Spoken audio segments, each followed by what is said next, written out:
Estou fazendo um teste aqui de novo no celular com o Open Camera e ainda não consegui descobrir por que, que ele fica com essa imagem tão ruim. Enfim, estou com ele aqui na frente do computador, o estúdio está fechado, estou fazendo um trabalho interno aqui para um livro que vai ser publicado, de um cliente amigo meu. E no momento eu estou no computador baixando os PDFs, são materiais de arquivo que ele vai usar no livro dele. E é isso, além de todos os trabalhos que eu sempre falo para você, quando você tem um estúdio, hoje em dia é muito difícil você simplesmente focar apenas na filmagem ou na fotografia. É importante até para o seu crescimento pessoal e profissional você buscar outros caminhos, como o caso eu já falei outras vezes, não lembro se foi aqui no YouTube, do trabalho que eu fiz de revista, que eu tenho 2 exemplares aqui, que eu fiz o trabalho de edição, né, como vocês sabem que eu escrevo também há muito tempo. Então acabou surgindo essa oportunidade de eu poder fazer a edição dessa revista, que agora esse ano de 2025 vai ter uma nova edição, mas não foi ainda startada, né? Mas já tem imagem, vai ser uma coisa bem interessante. E o dono da revista, que é o Renato Magalhães, está preparando tudo ali para a gente poder começar a trabalhar nela. Enquanto isso eu fico fazendo os outros trabalhos.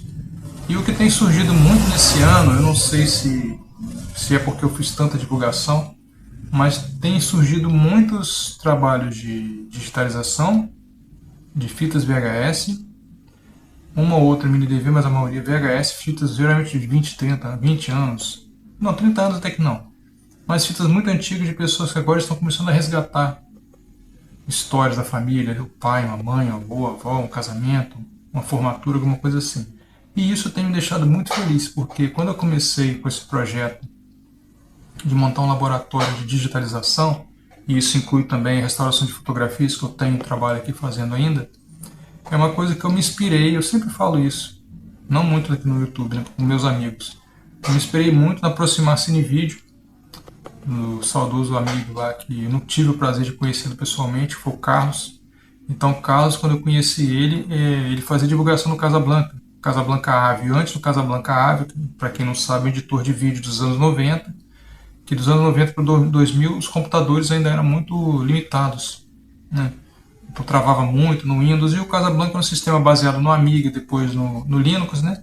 Vinha um sistema próprio de edição que ajudou muita gente. E era assim, computadores que usava processador Motorola, os mais antigos, Motorola 6860, com 32 MB de memória RAM, para você ter ideia. E depois, quando veio o Avion, que daí vieram muitos outros, ele descobriu o sistema MMX. Então eu usava um processador Intel MMX 233, o que eu tenho aqui, né? Eu tenho 2 aqui, que eu ainda não tive tempo de fazer para vocês um review, mostrar como é que era, apesar da internet tem vários aí. Eu quero ainda fazer por paixão, né? Porque eu gosto do equipamento, eu guardo ele aqui, mesmo que hoje seja tudo em Full HD, ou 2K, 4K, não sei. Eu gosto de mostrar essas curiosidades, esses equipamentos que eu sonhei na época, eu não tinha dinheiro para comprar, hoje eu tenho 2 aqui, para trabalho simples. Um aniversário feito em mini DV, ou algum trabalho de digitalização que eu queira trabalhar e não queira usar o computador, ou usar o notebook, jogo para ele. E é interessante porque outra coisa, a terapia, que quando você trabalha no Casablanca, você simplesmente se esquece da vida porque não tem internet, não tem nada, é só você e a tela do sistema. Então nem pasta você tem. É uma coisa muito legal e vocês vão saber quando tiver tempo de mostrar o sistema.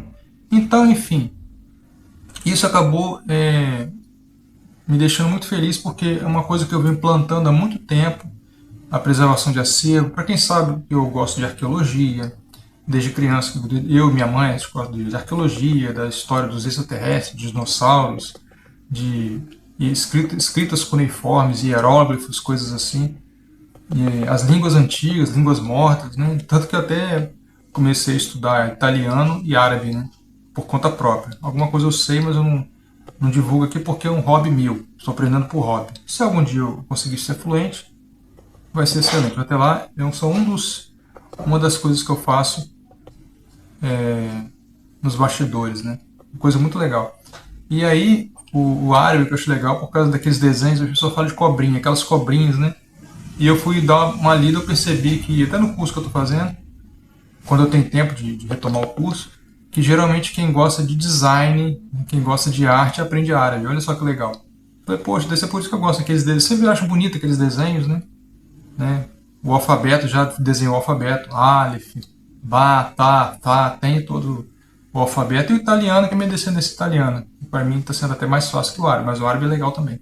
Inclusive tem um amigo meu aqui que ele é árabe e libanês, né? E algumas coisas ele tem me ensinado quando dá tempo, né? Mas ele não sabe escrever, sabe falar. Filho de libaneses, isso é uma coisa bem legal. Então tá vendo as linguagens complementares, arqueologia, literatura, desenho, a edição, são coisas assim, com equipamentos antigos, a fotografia, a restauração, preservação de memória, ou seja, tudo isso que são coisas antigas eu acabo trazendo para cá, porque são coisas que uma coisa vai puxando a outra. Então não sei se influenciou, não sei como é que é isso, mas tudo que eu divulguei lá atrás de preservação de memórias, no caso que eu falei aqui atrás, hierógrafos, arqueologia, são memórias que, um exemplo que eu costumo dar, se não se preservasse os originais da Bíblia, que hoje em dia não tem mais, não fossem os copistas, os padres, os monges, todo mundo que fez todo aquele trabalho de restauração, de resgate, os tradutores, hoje você não teria Bíblia na sua mão, né? Então é uma coisa bem legal você ver como o trabalho de preservação é importante. Se eu tivesse, se fosse a minha vibe, né, se eu tivesse interesse hoje, eu faria um curso de formação de preservação, coisas assim. Mas é uma coisa que eu faço por hobby, então não seria uma coisa que eu me dedicaria profissionalmente. Mas para ajudar alguém ou seja, como autodidata, para ajudar quem já é profissional na área, ou de repente, dependendo de algum trabalho, alguma coisa que eu aprendi que a pessoa de repente não sabe, que isso acontece também, para quem não acredita. É legal fazer essa troca de experiências, seja quem está no mundo acadêmico, quem está no mundo, no meu caso, autodidata, porque você acaba tendo mais uma liberdade para aprender outras coisas, né? E, lógico, formação é uma coisa que eu pretendo fazer isso a partir desse ano com o EAD, que é uma coisa que eu gosto muito, abriu as portas para mim. Mas estou com outros focos ainda, então não dá tempo, então continuo estudando outras coisas e trazendo aos pouquinhos aqui para o canal. Então esse vídeo de hoje, eu não estou com tempo de produzir vídeo como antes, é mais para poder trazer um pouco da minha vida para vocês, falar um pouco do meu trabalho, né, que eu já falei, na diversificação de um estúdio, né?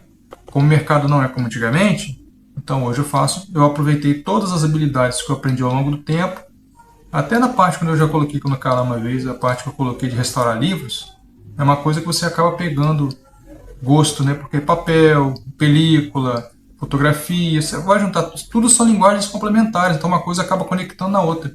E de tanto divulgar, agora começaram a surgir pessoas aqui em Cachoeiro, na minha cidade, até fora daqui, entrando em contato comigo para ver se eu faço esse trabalho para fora. E como eu disse lá no começo do vídeo, eu me inspirei no Carlos da Aproximação de Vídeo, que depois que ele parou de vender o Casablanca, ele transformou a Aproximação de Vídeo, que é uma empresa familiar, inclusive o Carlos já faleceu e não tive tempo de conhecê-lo pessoalmente, mas já cheguei a trocar e-mail com ele.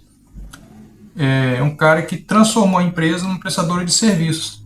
E um dos serviços mais fortes que eles têm é digitalização de acervos, película, fotografia, vídeo de todas as bitolas, recuperação de monóculo. Não sei se você lembra do monóculo, aquele negativo que ficava num negocinho de plástico assim, que você poder olhar, você poder ver uma foto, né, quando era no analógico. Enfim, muitas coisas mais, fora de impressão, edição e por aí vai. Então eu falei, poxa, eu quero montar um laboratório.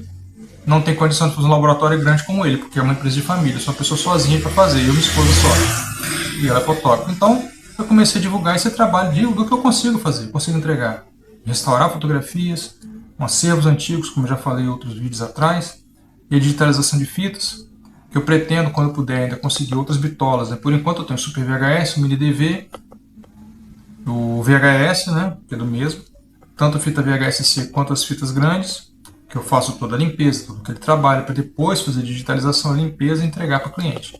Geralmente no Google Drive, como entreguei hoje mais 3 vídeos de uma cliente que me descobriu aqui, trouxe as fitas e um DVD também para poder gerar um MP4, fazer a digitalização, a limpeza e entregar para o cliente. Eu já fico satisfeito e eu fico satisfeito porque isso é um resultado de um trabalho que eu plantei há vários anos atrás, 4, 5 anos, nem sei quanto tempo eu estou fazendo isso. Então é uma coisa que me deixou realizado de saber que a diversificação dos trabalhos que eu tenho de fotofilmagem está começando a render frutos agora. No caso da filmagem e fotografia, ano passado fizemos a formatura das crianças aqui na São Camilo, no Quinto Pad. Eu adoro filmar criança, eu e minha esposa, né? Então o trabalho que eu fiz, nesse caso eu fiz o Full HD, com a câmera que eu tenho atualmente, que é a Canon T100, mais uma lente que Cintia usava na câmera dela, mas estava parada. Passa essa lente para mim. Uma lente uma lente mais cristalina, muito melhor, encaixei na câmera, deu certinho. Como eu faço tudo foco manual, eu não uso as câmeras automáticas como as pessoas usam muito hoje, não sei se é Panasonic, mas da Sony também, que eu pretendo futuramente usar, que vai passando o tempo, a idade vai chegando, eu com 52 hoje, vai ficando ruim de enxergar, mas não tem problema. Eu gosto de me forçar a fazer o foco manualmente até hoje, porque eu vim do analógico, então desde a época do Matic, do Betacam, quando eu trabalhei na produtora, na OL, a gente fazia comercial de TV, então não existia foco automático. Aliás, existia, mas a precisão do foco, quando você trabalhava com todo o equipamento, né, com recurso das lentes profissionais, o foco manual ele dava esse recurso de você fazer uma coisa mais plástica, mais bonita, entendeu? Até porque no cinema, muitas vezes no cinema, hoje em dia eu não sei, mas as câmeras de cinema tinham o recurso muito interessante, aliás, a profissão que era de foquista, então tinha o cinegrafista e tinha o outro que fazia o foco. É um negócio muito doido. Então essas curiosidades para você que gosta de cinema, você gosta de audiovisual, pode entrar de repente na internet, procurar livros, que é uma curiosidade muito legal, você saber essas coisas. E eu estou passando para você um pouco do meu conhecimento, desses anos todos que eu tenho, desde 94, quando comecei minha carreira audiovisual até hoje, e boa parte disso aí está nos meus livros. De repente você acha aqui embaixo, deve ter algum link aqui, para você conhecer meu livro. O curso de edição de vídeos do Premiere Pro, que tem muita coisa lá. Para quem já sabe, não faz diferença, mas tem a parte da didática que eu desenvolvi na época, em 2013. E eu falo muito da psicologia da edição de vídeo. E quando a pessoa pergunta para mim que programa que eu vou usar, eu já falei várias vezes aqui. Não interessa a ferramenta que você vai usar. O importante é o raciocínio do editor. Ou seja, o raciocínio do editor é você saber o conceito. Então, toda vez que mudar uma ferramenta, você vai usar o mesmo conceito, como cortar, como escolher melhor a imagem, como selecionar plano, contraplano, como mixar o áudio, aquela coisa toda. Então, isso não faz diferença no programa que você está usando. Entendeu? Então, às vezes eu falo assim, a pessoa, eu tenho que ter uma câmera top para fazer um vídeo maneiro, um documentário, alguma coisa assim. Eu sempre cito naquele exemplo da Bruxa de Blair, que foi feito com câmera VHS, não sei, ou mini DV, e foi uma estratégia de marketing que deu certo. Entendeu? Então depende do seu projeto, depende de como você vai fazer, e às vezes a pessoa que tem, igual aquele detalhe da Ferrari e Fusquinha, a pessoa tem uma Ferrari, ou qualquer outro carro mais caro que a Ferrari, nem sei se existe, mas ela não sabe dirigir, ela apenas tem, porque tem dinheiro. Enquanto o cara do Fusquinha sabe manobrar, sabe não sei o que, sabe fazer um monte de coisa, um monte de acrobacia, é um cara que sabe cuidar do motor, passar marcha no tempo, aquela coisa toda. Aí aquela pessoa consegue se desempenhar num carro simples. E o outro da Ferrari só sabe acelerar, se der um problema, der pau, ele para ali. Agora imagine se inverter. O cara da Ferrari joga aí no Fusquinha e vai falar, pô, que volante duro, queixo duro, esse aqui não consegue fazer nada. E o cara do Fusquinha vai lá e se dá bem. Porque é um cara que ele foi na técnica, ele foi no conceito de saber dirigir, entendeu? Saber detectar um problema. Então essa parte do exemplo do carro que eu dei, o mesmo exemplo de um editor, de um fotógrafo, de um cinegrafista, de um desenhista, de uma pessoa de qualquer outra área, que quando chega o problema, porque as pessoas ficam muito no glamour da profissão, mas quando chega um problema você tem que usar as suas outras habilidades, como eu falei lá no início do vídeo, naquilo que você está fazendo agora. Entendeu? Então, às vezes você tem uma profissão que, de repente, por algum motivo, vamos supor uma coisa comum aqui. Você está no escritório de advocacia, ou de repente você está num fórum, alguma coisa assim, deu um pau no computador e não tem o cara da informática, do TI, o que você vai fazer? Aí você tem um prazo para entregar um processo, alguma coisa assim. Pois é, uma vez na televisão, dá um exemplo da televisão, depois eu falo do computador. Eu tinha que botar o jornal no ar, faltava 15 minutos. A cabeça do vídeo sujou. Ele matica aqueles vídeos desse tamanho, grandes assim. O técnico estava lá, o que eu tive que fazer? Eu tive que puxar o vídeo, abrir ele, destravar, que o técnico ensinou a destravar, pegar um papel sulfite, limpar o cabeçote, colocar a fita ali, fechar de novo, empurrar ele para um bicho gigante assim e fazer edição para levar para a área técnica para rodar o jornal. E se eu não soubesse isso? Não ia ter jornal. E a maior pressão que tinha naquela época, se o editor não colocasse o jornal, ele era mandado embora. E aí? Isso de 94 a 98. Acontecia. Aí você está no escritório, voltando lá o exemplo do escritório. O cara tem um processo para entregar, tem alguma coisa, né? Algum documento, uma petição, sei lá o quê. E ele tem que imprimir aquele documento. Tem que ser no papel, não pode ser protocolado virtualmente. Aí o que vai fazer? Porque tem que pegar, imprimir. Vamos supor que seja analógico, né? Tudo bem que você faz assinatura digital hoje. Vamos supor que seja um documento analógico que tem que ter impressão. E o computador deu pau. E aí? Aí a pessoa pode pegar, se ela tiver um conhecimento de informática, né? Que hoje em dia, inclusive, eu estou percebendo como que fala? Nos concursos públicos estão exigindo informática, que é muito usada hoje. Então, às vezes a pessoa chega lá, não, peraí, deixa eu abrir isso aqui. Vai lá, abre o computador, dá uma limpezinha, de repente é uma sujeira, liga de novo, o computador funciona. Ou podia ser um mau contato na memória. Entendeu? Então é disso que eu estou falando. Às vezes, uma pequena coisa que você sabe faz você ser, em vez de você ser uma pessoa que é eficiente, você vira uma pessoa eficaz. Porque uma coisa que eu até aprendi com o JB Oliveira, que é um dos maiores comunicadores do Brasil, no curso dele, ele fala a diferença de eficiência para eficácia. O eficiente é aquela pessoa que faz o que você manda. Igual estou dando exemplo aqui, o meu exemplo lá da TV, estou dando exemplo aqui do escritório, ou do fórum, uma coisa assim. Ele seria eficiente se ele pegasse e imprimisse o documento. Aí o computador deu pau e não tinha o técnico de TI para fazer uma manutenção para ele imprimir. Então ele, com o conhecimento dele, usou a sua eficácia, ou seja, ele fez o que não mandaram ele fazer. Pegou, abriu o computador, mexeu na memória, fez a limpeza, encaixou, o computador funcionou, ele imprimiu o documento. Isso é ser eficaz. Então, eficácia é uma coisa, eficiência é outra. Então, se você for eficaz na sua profissão, não interessa qual seja ela, né? Eu estou falando aqui da minha área, você vai ser um profissional não indispensável, porque todos nós morremos, mas você é um profissional diferenciado, talvez admirado, talvez invejado, não interessa. Mas a pessoa que vai entregar além daquilo que você se propôs e além daquilo da empresa que te contratou ou da sua própria empresa se você for autônomo.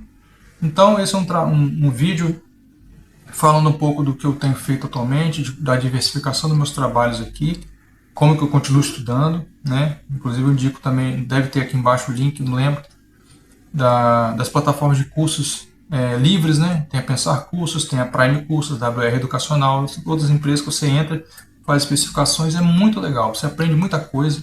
Você pode emitir um certificado que é pago, lógico, a empresa tem que sustentar, mas todos os cursos são gratuitos para você melhorar suas habilidades. Mesmo que você tenha formação acadêmica ou não, você sempre vai aprender alguma coisa.